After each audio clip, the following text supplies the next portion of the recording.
Do I have everybody's attention now? Yo, bienvenue sur Catch Attrape, la chaîne où on parle catch. Aujourd'hui, review de Friday Night SmackDown du 24 juillet 2020. Et avant de commencer cette vidéo, j'aimerais vous demander de vous abonner, de liker, de commenter, de partager. C'est très important pour le développement de cette chaîne. Et n'oubliez pas d'activer la petite cloche de notification pour être au courant de toutes les news que je sors. On commence directement avec Bayley et Sasha Banks qui sont sur le ring, qui fanfaronnent comme d'habitude. Elles détiennent tous les titres du main roster. Elles sont coupées par Nikki Cross et Alexa Bliss qui arrivent. Nikki Cross veut un match immédiatement pour le titre parce qu'elle estime qu'elle a été volée à Extreme Rules. Ensuite, Bayley accepte à une seule condition, qu'elle batte, elle accepte un match pour la semaine prochaine, à condition qu'elle batte son ancienne amie et ancienne championne Alexa Bliss dans un match 1 contre 1.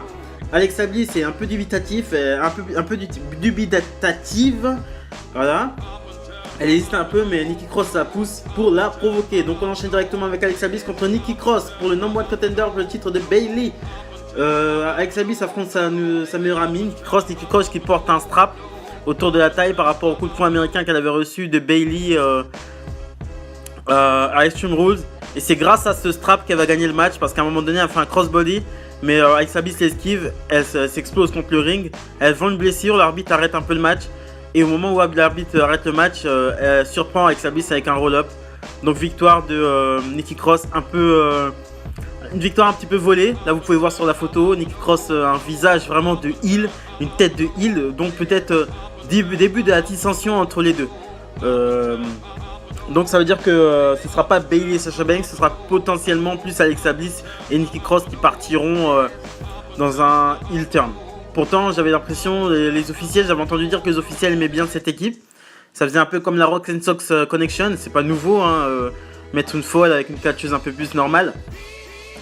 Mais j'attends de voir ce que ça va donner. Ensuite, on enchaîne avec un match Matt Riddle contre Tony Nese. Victoire de Matt Riddle avec son beau Derek. À la fin du match, t'as le Baron qui arrive. Il y a un petit échange entre les deux, un échange qui n'est pas du tout pertinent. On enchaîne ensuite avec le Miz TV. L'invité n'est autre que Naomi. Naomi qui a fait un buzz la semaine dernière par rapport à sa défaite contre Lacey Evans. Elle a fait un buzz parce qu'on n'a pas trouvé ça normal que Naomi perde contre Lacey Evans. Donc le Miz lui rappelle ça. Le Miz lui dit aussi qu'elle a fait le buzz lors de son retour au Royal Rumble. Et lui fait remarquer qu'elle fait le buzz alors qu'elle ne fait que perdre. Donc Naomi commence à s'énerver, Lacey Evans arrive et lui dit qu'elle a été en tendance Twitter parce qu'elle lui a botté le cul en gros. Et elle poursuit en disant que ça fait 10 ans qu'elle est là et elle n'a aucun palmarès. Et les deux finissent par se battre et Naomi prend le dessus. Donc une rivalité entre Naomi et Lacey Evans qui est devenue clairement heel, qui se met en place autour de la réalité, autour des réseaux sociaux. Fatal 4-Way pour le number one contender pour le titre intercontinental. Nous avons Lince Dorado, Grand Metalik, Shorty G et Drew Gulak. Victoire de Grand Metalik, ça m'a surpris. SmackDown est le show des opportunités avec un springboard elbow sur Shorty G. Donc il affrontera AJ Styles la semaine prochaine pour le titre intercontinental. Et enfin AJ Styles lui propose une poignée de main. Grand Metalik accepte mais Styles le gifle et lui dit de ne faire confiance à personne. Et Grand Metalik le regifle et le dégage du ring avec un springboard DDT. Donc nous aurons Grand Metalik contre AJ Styles pour le titre intercontinental la semaine prochaine. Très intéressant. J'adore les Lucha House Party, j'adore ce qu'ils font sur le ring, j'adore les luchadors de toute façon. Je suis un très grand fan des luchadors, voilà. Et j'adore ce que fait, je trouve qu'ils sont très propres dans leur main, à part Sin Cara. Sin Cara premier du nom. Sin Cara premier du nom, je trouve que les luchadors ont quelque chose, ils sont très propres sur le ring, ils sont très propres. Et j'ai hâte de voir ce match ce sera vraiment, la semaine prochaine, ce sera lourd. Et nous avons le match qui était censé, cette bagarre qui est le main event of the evening, Sheamus contre Jeff Hardy. Tout ce que j'ai à dire sur ce match c'était que c'était largement plus divertissant que le match marécage qu'on a eu le droit entre Bray Wyatt et Braun Strowman. Il y a eu aussi un épisode de Firefly Funhouse, mais j'ai pas envie de vous commenter ça, c'est pas quelque chose qui m'intéresse, ça m'intéresse pas du tout en fait. Donc grosse domination, un bon 60% pour Sheamus de domination. Il y a même une échelle, un moment Jeff Hardy monte dessus, mais au moment où Jeff Hardy monte sur l'échelle et est prêt à placer son sweaton, t'as le barman que Jeff Hardy a agressé il y a 2 semaines, qui l'attaque et ensuite il se bouffe une énorme powerbomb sur une table. Sheamus en profite pour lui mettre un coup de chaise derrière le dos.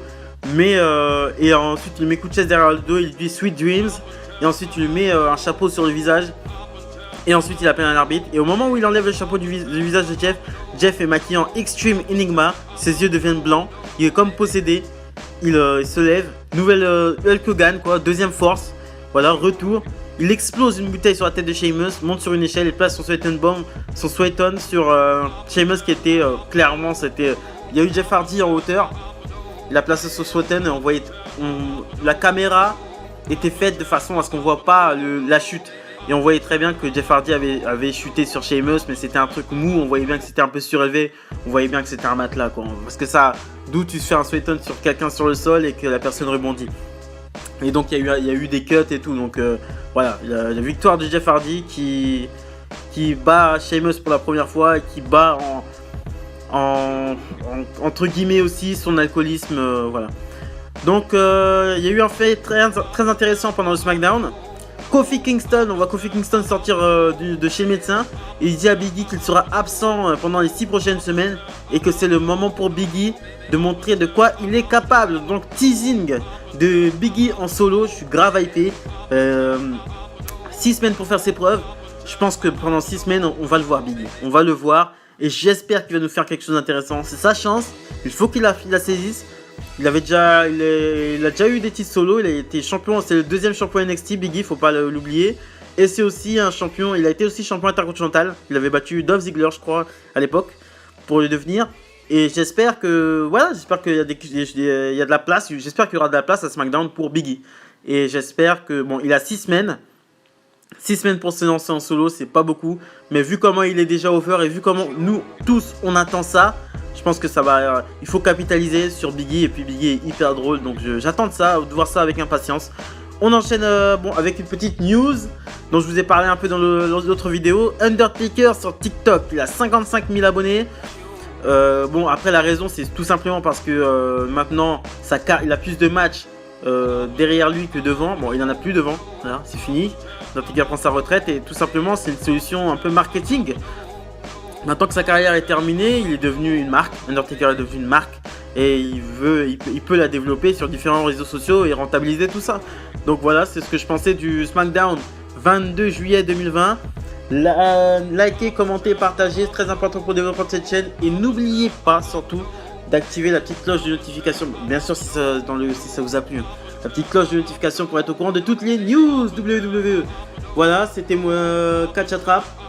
Salut les amis.